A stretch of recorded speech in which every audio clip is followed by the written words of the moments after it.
السلام علیکم ورحمۃ اللہ وبرکاتہ۔ امید ہے کہ آپ تمام لوگ خیر و عافیت سے ہوں گے۔ محترم سامعین و ناظرین، اس سے پہلے ویڈیو میں آپ حضرات کے سامنے ان چیزوں کے بارے میں بیان کیا گیا تھا جن سے روزہ نہیں ٹوٹتا ہے۔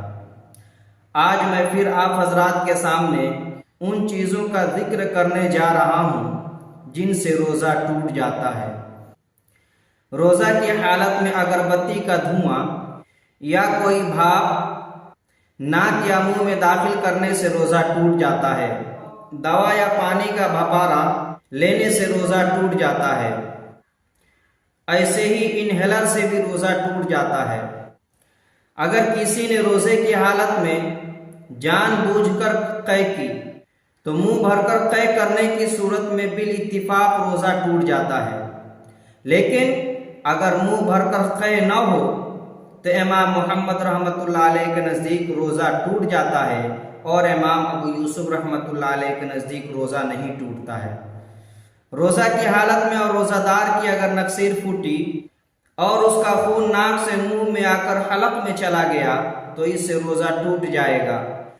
روزہ کی حالت میں روزہ دار منہ میں پان دبا کر سو گیا اور اسی حالت میں صبح ہو گئی تو اس کا روزہ نہیں ہوگا، اس لیے کہ پان کے اجزاء تھوک کے ساتھ خود بخود پیٹ میں چلے گئے ہوں گے، لہذا بعد میں اسے قضا کرنا پڑے گا، لیکن کفارہ نہیں ہوگا۔ روزہ کی حالت میں کلی کرتے وقت حلق میں بلا اختیار پانی چلا گیا اور اس کو یاد تھا کہ میں روزہ ہوں تو روزہ ٹوٹ جائے گا، بعد میں قضا کرنا واجب ہوگا، کفارہ واجب نہیں ہوگا۔ اگر اس کو یاد نہیں تھا کہ میں روزہ ہوں اور ایسی حالت میں حلق میں پانی چلا گیا تو اس سے روزہ نہیں ٹوٹے گا۔ ناک یا کان میں تیل ڈالنے سے روزہ ٹوٹ جاتا ہے، مگر کفارہ واجب نہیں ہوگا۔ روزہ کی حالت میں کنکر یا بے فائدہ مٹی، گھاس پھوس یا کاغذ کھانے سے روزہ ٹوٹ جاتا ہے، صرف اس کے اوپر قضا لازم ہوگی۔ مسوڑوں سے خون نکلا اور خون اتنا زیادہ ہو کہ خون تھوک پر غالب آ جائے، یعنی خون کی مقدار تھوک سے زیادہ ہو جائے یا خون تھوک کے برابر سرابر ہو تو اس کے پیٹ میں چلے جانے سے روزہ ٹوٹ جائے گا اور قضا لازم ہوگی۔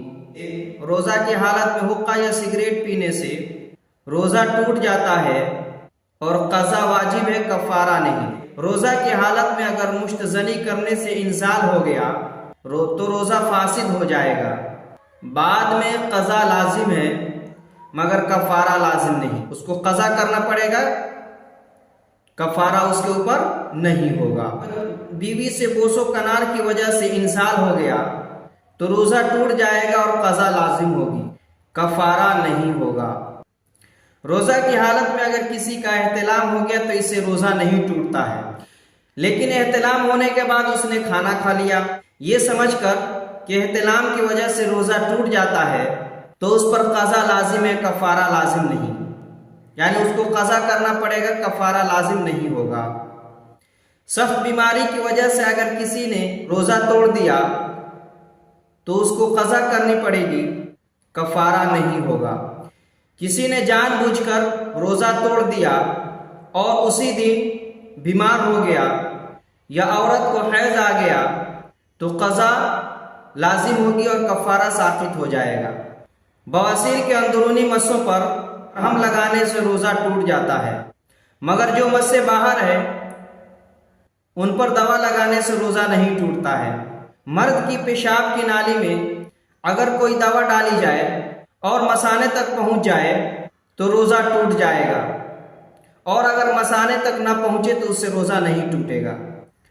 اگر کسی عورت کی شرمگاہ میں دوا ڈالی جائے تو فوراً روزہ ٹوٹ جائے گا۔